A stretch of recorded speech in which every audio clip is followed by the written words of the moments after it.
Հայաստանը պատմականորեն այնպիսի դրական վիճակում է, որ մեր պետության համար բացվել է երկարաժամկետ հեռանկար, լրագրողների հետ ճեպազրույցում հայտարարեց վարչապետը։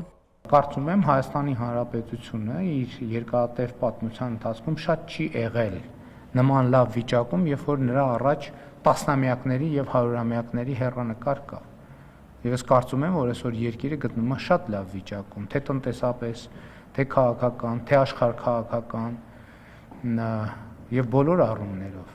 եւ ժողովրդավարության, եւ ժողովրդի իշխանության։ Լրագրողն ընդդիմության մեկնաբանությունն էր խնդրում մեկնաբանել, թե տասնյակ բնակավայրերի նախատեսվող խոշորացումը ընտրություններն առավել կառավարելի դարձնելու նպատակ ունի։ Նիկոլ Փաշինյանն ասաց, համայնքների խոշորացման արդյունավետությունը փորձով է հիմնավորվում։ Կարելի է գնալ, տեսնել ու համեմատել այն ծրագրերը, որոնք հնարավոր են դարձել խոշորացված համայնքներում եւ հնարավոր չեն եղել առանձիններում։ Կամ որ ասում են վերահսկելի դարձնել, այդ երբ եք տեսել 2018 թվականից հետո Հայաստանի Հանրապետության կառավարության կամ քաղաքական մեծամասնության կողմից որևէ ընտրություն վերահսկելի դարձնելուն ուղղված ընդհանրապես որևէ փորձ։ Այդ որ երկրի այդ տենց բաներ են ստեղծվում, տենց ինչ որ հեքիաթներ են ստեղծվում, հետո ասում են վայ երկիրը ոնց հասցրիկ այս վիճակի։ Փաշինյանն օրերս խոսել էր Հայաստանի եւ Ադրբեջանի էներգետիկ համակարգերի միանալու մասին, անդրադառնալով դրանից ունեցած ակնկալիքներին ու դիտարկմանը, որ երկու երկրում էլ էներգիայի ավելցուկ կա, վարչապետը նկատեց։ Դա նշանակում է, որ մեր տարածաշրջանում շատ մեծ պոտենցիալ կա միջազգային շուկաներին հասանելիություն ստանալու։ Որ մենք Ադրբեջանի ցանցերը օգտագործենք արտահանման ավելի մեծ շուկաների հասանելիություն ունենալ, Ադրբեջանն է շահագրգռված է նույն տրամաբանությամբ, իհարկե իրենք շահագրգռված են նաև Նախճեվանի հետ էներգետիկ փոխանցումներ ունենալու։ Տեսեք, մեր էներգետիկ համակարգը միացած է Վրաստանին եւ Իրանին, եւ կարծում եմ, որ ճիշտ կլինի, որ մեր էներգետիկ համակարգը միացած լինի նաև Թուրքիային եւ Ադրբեջանին։ Դա մեր հնարավորություններն է մեծացնելու արտահանման եւ տարածաշրջանի հնարավորություններն է մեծացնելու, որպեսզի մենք միասնական արտահանում իրականացնենք դեպի այն շուկաներ դրա անհրաժեշտության դեպքում, բայց կարող է նաև դրա անհրաժեշտությունը չլինել։ Առնվազն տրանզիտի համար Հայաստանը եկամուտներ կստանա, արձանագրեց վարչապետը։ Կավելանան թե պետության ու թե մասնավոր ընկերությունների եկամուտները։ Էլ չեմ ասում, որ թրիփի շրջանակներում նաև էներգետիկ նախագծեր են ենթադրվում, այդտեղ ոչ մի սպառնալիք Հայաստանի Հանրապետության համար չի կարող, որևէ մեկը չի կարող նկարագրել սպառնալիք, որ դա կարող է առաջանալ դրա արդյունքում, ընդհակառակը նոր հնարավորություններ եւ եկամուտներ, երբ որ դեպի միջազգային շուկաներ ապրանքներ հոսեն եւ այդ ապրանքների հոսքը մի տեսակարար կշիռ ձեռք բերի, դա ամենամեծ երաշխիքն է անվտանգության, որովհետեւ այդ թվում խոշոր տերությունները եւ խոշոր շուկաները լրացուցիչ շահագրգռվածություն կցուցաբերեն, որ այդ հաղորդակցության ուղիները անվտանգ կայուն հանդարտ պայմաններում գործեն։ Դրանից ավելի մեծ անվտանգային երաշխիք չի կարող լինել եւ դա հավաստիացնում եմ ամենահուսալի անվտանգության երաշխիքն է։ ԱՄՆ նախագահը տեղեկացրել էր, որ փետրվարին, երբ փոխնախագահ Վենսը այցելի Հայաստան, կկնքվի խաղաղ միջուկային գործակցության համաձայնագիր, նաև պայմանագրեր ԱՄՆ-ի կիսահաղորդիչներ արտադրողների համար։ Նիկոլ Փաշինյանը չմանրամասնեց, արդյոք խոսքն այն մասին է, որ Հայաստանը ատոմային կայան կառուցելու վերաբերյալ արդեն կողմնորոշվել է եւ ընտրել է ամերիկյան տարբերակը։ Անվտանգության մասին մտահոգություններին արձագանքեց։ Օգոստոսի 7-ին Վաշինգտոնում նախագահ Տրամփից ստորագրել եմ 3 մտադրությունների հուշագիր, որոնցից մեկը վերաբերվել է էներգետիկ ոլորտին, որը ներառում է նաև միջուկային էներգետիկան, եւ մենք մեր համագործակցությունները զարգացնում ենք տարբեր երկրների հետ, ովքեր տիրապետում են միջուկային տեխնոլոգիաների, եւ մենք այս պահին աշխատում ենք բոլոր գործընկերների հետ, Ֆրանսիայի հետ, Միացյալ Նահանգների հետ, Ռուսաստանի հետ, Հարավային Կորեայի հետ, Չինաստանի հետ եւ անհրաժեշտ որոշումները կկայացվեն համապատասխան բոլոր հնարավոր հարցերի հնարավոր վստահելի պատասխաններ ստանալուց հետո։ Վարչապետն ուշադրություն հրավիրեց, որ Հնդկաստանն ու Եվրամիությունը ստորագրել են առևտրային մեծ պայմանագիր, ինչն իր կարծիքով ուղիղ առնչություն ունի մեր տարածաշրջանի հետ եւ մեծացնելու է Հարավային Կովկասի, նաեւ Իրանի ու Թուրքիայի տարանցիկ պոտենցիալն ու նշանակությունը։ Եվ այստեղ ինչքան շուտ մենք համագործակցության կոնկրետ ձևաչափեր գտնենք, այնքան ավելի լավ կլինի տարածաշրջանի, նրա պետությունների եւ ժողովուրդների եւ իհարկե Եվրամիության եւ Հնդկաստանի մեր գործընկերների համար, որովհետեւ այդ գործարքները պետքա իրականություն դառնան, պարզածովային ուղիները բավականին էֆեկտիվ կլինեն եւ կգործեն, դրանք այսօր էլ գործում են, բայց հատկապես հիմա եւ այդ տրամաբանության մեջ TRIP նախագծի, խաղաղության խաչմերուկ նախագծի եւ Հարավային Կովկասի որպես տարանցման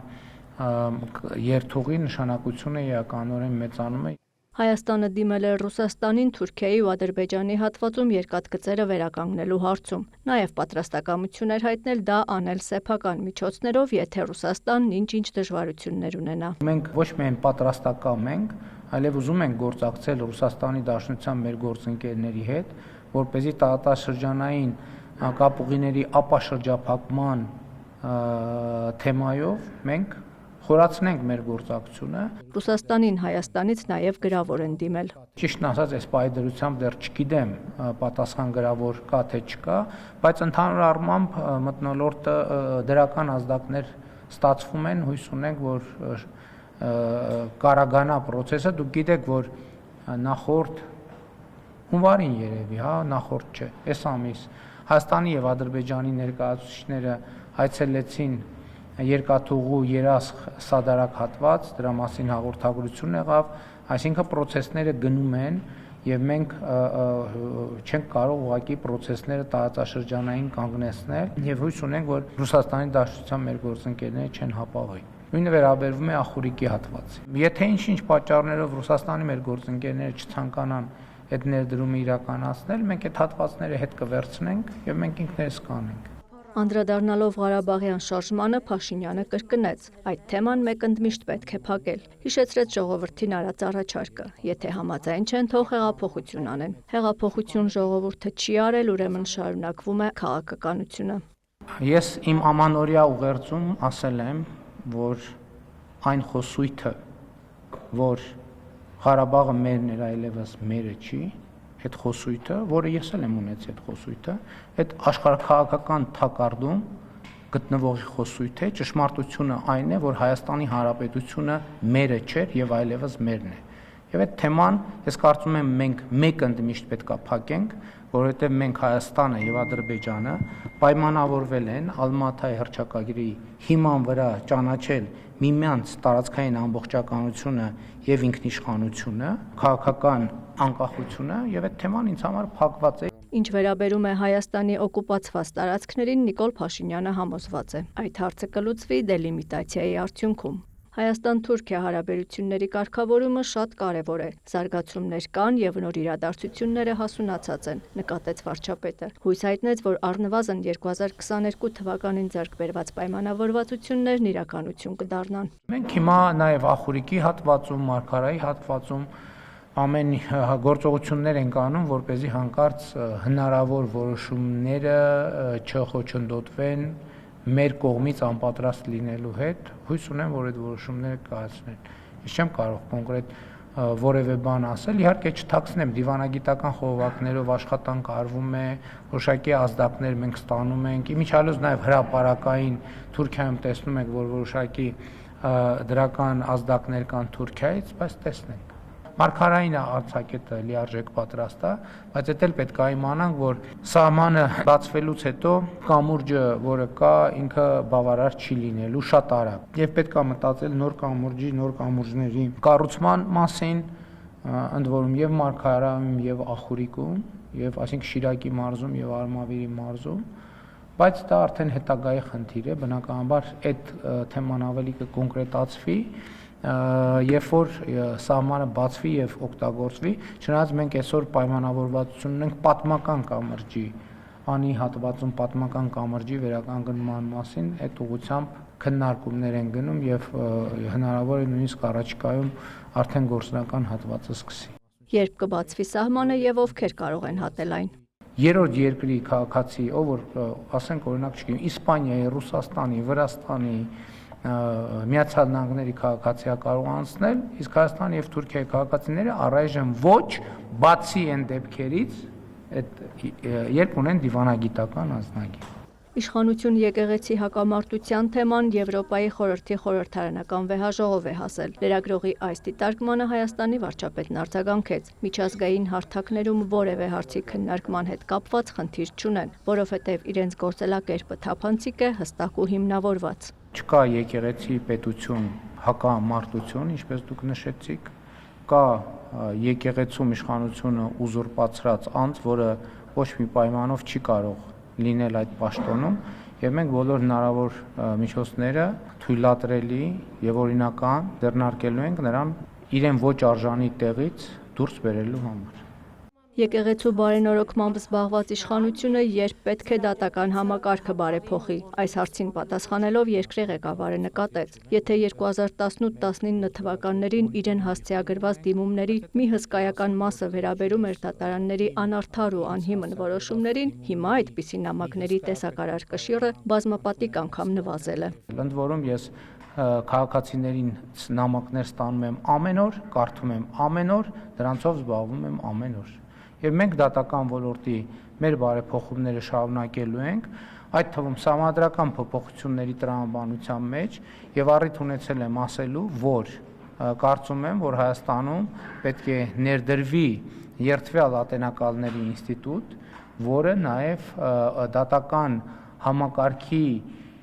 օրգանական շատ կոնկրետ եւ ուղիղ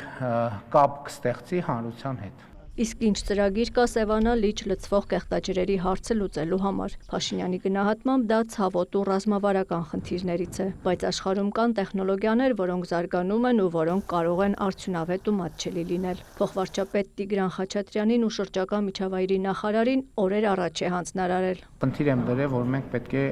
շատ կոնկրետ եւ լուրջ զբաղվենք այդ հարցով, որովհետեւ մենք չենք կարող այլևս այդ հարցը շրջանցել եւ կարծում եմ, որ առաջիկա տարիներին մենք կոնկրետ զարգացումներ կունենանք։ Ես չթաքցնեմ ուղիղ ասեմ, մենք նաև որոշակի հետաքրքիր առաջարկներ ենք ստացել եւ հանձնարարության էությունը այն էր, որ այդ առաջարկների նախնական դիտարկումը ցույց տվեց, որ